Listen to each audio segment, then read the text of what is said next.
The 1987 Lieyu massacre, also called the March 7 incident, Donggang Incident or Donggang Massacre, occurred on March 7, 1987 on the Donggang Bay of the island of Lieyu, Kinmen, Fujian, Republic of China. All of the 19 Vietnamese boat people landing on the coast of Lieyu Island were killed by the Taiwanese military in the massacre as per Diary of the Chief of the General Staff by General Hao Pei Tsun. However, the guarding sergeant at scene witnessed that more than 19 bodies were counted. Background: the incident originated from the previous case of a swimming Chinese couple seeking for asylum landed on the Donggang Island, an island near Kinmen and Lesser Kinmen Islands, all counted as war zone under the martial law ruling at that time by the Republic of China in Taiwan off the mainland China. The local Deputy Division Commander Major General of the Army 158 Lieyu Division received them and escorted them to the Superior Kinmen Defense Command, but was immediately discharged from the command due to the violation of the direct order of taking no surrender in the war zone. Therefore, the Deputy Brigade Commander Lieutenant Colonel on the neighboring Erdun Island farther to the frontier summoned all the soldiers to reaffirm the severe order: whoever lands on the island must be executed with no exception. Soon afterwards, he was promoted as the 472 Nantang Brigade Commander, taking charge on all the units on the South Lieyu defense team, which indeed led to the massacre later. A week before the incident, a Chinese local fishing boat crossing the strait received intensive shooting and bombardment near the Donggang Island and caught fire at noon, February 28. The fishermen on board waved white cloth as the white flag signal and tried to communicate, but was yet sunk by the new Donggang commander with the tank gunshots. The only survivor swam to a rock nearby, but was still lost in waves eventually. The discipline of taking no surrender was therefrom performed to the extreme. Massacre. On March 7, 1987, a boat of Vietnamese refugees arrived in Kinmen and demanded for the political asylum, but was rejected by the Kinmen Defense Command. Then the boat was pulled away to the high sea by a patrol boat of the Amphibious Reconnaissance Battalion with advice not to return. However, for the unknown reason,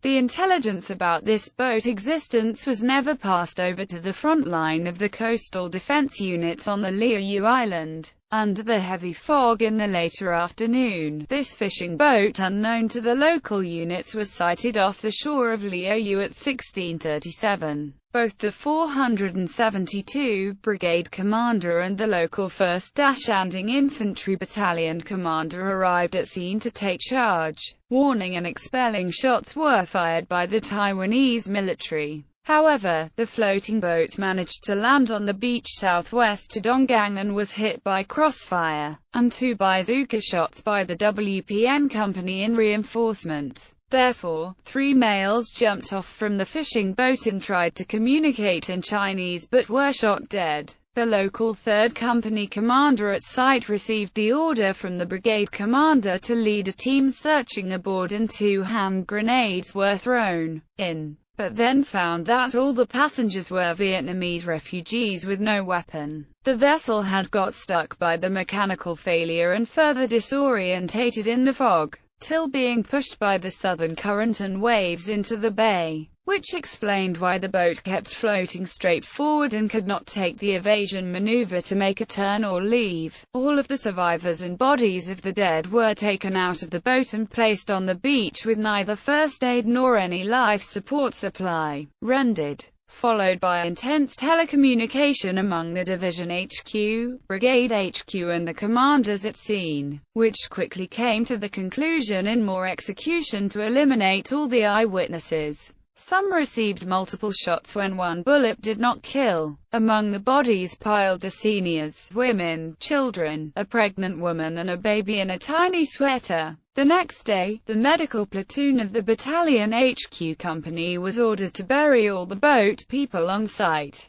The wounded were buried alive, and those who were still moving were dictated to be killed by military shovels. 1. The entire boat was also instructed to be burned down and buried in sand to destroy all the evidences right away. The last victim, a little boy being hidden underneath a board cell, was also executed by order with no exception. The guarding sergeant of the battalion HQ company counted the bodies as more than 19. Since some medics defied the direct order of victim execution, the brigade commander dispatched the elite one-third of the brigade HQ company to take over the battalion HQ and the battalion HQ company. Later that day, another fishing boat from China approached Donggang trying to check out what happened overnight. It was also shot to destroy, and sunk in the open sea with 4 confirmed dead, which some veterans later called the March 8 incident. After the massacre, the 158th Division collaborated with its superior, Jīnmén Defense Command, to conceal the news for 2.5 months. And the commander of the Jīnmén Defense Command, Lieutenant General Xiǎo Wanfu, also pretended to be unaware of the event. While being questioned by the chief of the general staff, he replied, "It was a couple of soldiers of the Communist China being shot in the water." To cover up the truth, he ordered to dig out the corpses from the first scene, then moved them toward another address on a higher hidden slope to the right and built a wall above it to obstruct the incoming investigation. Revelation: the bodies were not buried deep on the beach,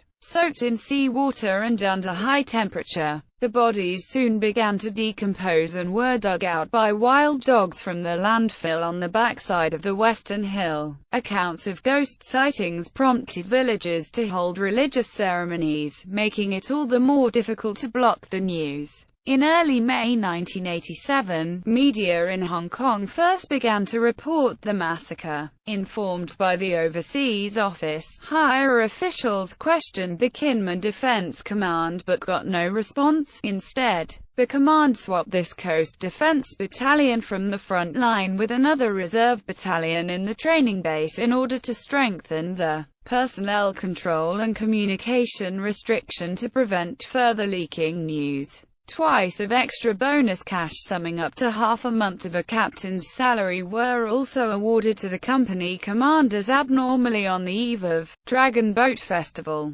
Until the end of May, recently discharged conscription soldiers began to arrive in Taiwan Island from Kinmen in waves by the term schedule and revealed the occurrence to the newly founded opposition party, Democratic Progressive Party. The news of the massacre started to spread in Taiwan. The first journalist reportage in Taiwan about this incident was the newspaper Independence Evening News on June 5 on the parliament member MME Wu Shuchen from the Democratic Progressive Party formally questioning the Ministry of National Defense about the incident during the General Assembly of Legislative Yuan that day, but repeatedly denied by the military spokesman, Major General Zhang Huiyuan, who accused MME Wu as sabotaging the national reputation, and claimed it was actually a Chinese fishing boat being sunk in the sea after ignoring the warnings. The case has been classified as the top secret in the military ever since.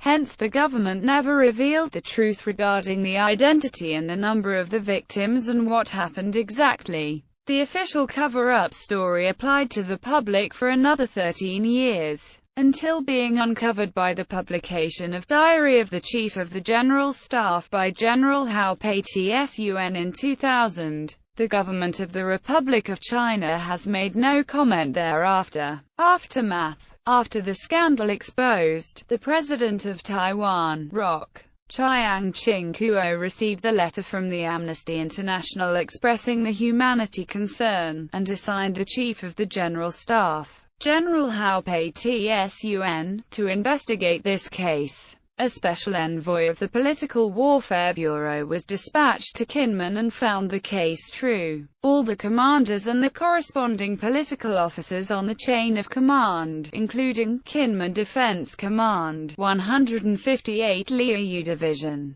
472 Nantang Brigade, the 1st Dashanding Battalion, the HQ, WPN and 3rd Donggang Companies were arrested, which led to a large military position shuffle later. In the martial court, the brigade commander in charge was sentenced to 1 year and 10 months for abetting murders. A battalion commander was sentenced to 1 year and 10 months for accomplice in serial murders. The WPN and 3rd Company commanders were sentenced to 1 year and 8 months for serial murders, but all the above sentences are respited with a 3-year probation. Therefore, none of the 4 convicted field commanders was required to spend a day in jail. The superior officers received no official punishment, and recovered their military career after President Chiang Ching-kuo suddenly died in January 1988. The brigade commander took a senior lead colonel position in a military academy. The division commander shifted to the chief of staff of the War College, National Defense University, before being promoted to the deputy commander of the Hua-Tung Defense Command in 1991. The Kinmen Defense Commander was promoted to the deputy chief commander general of the Republic of China Army in 1989,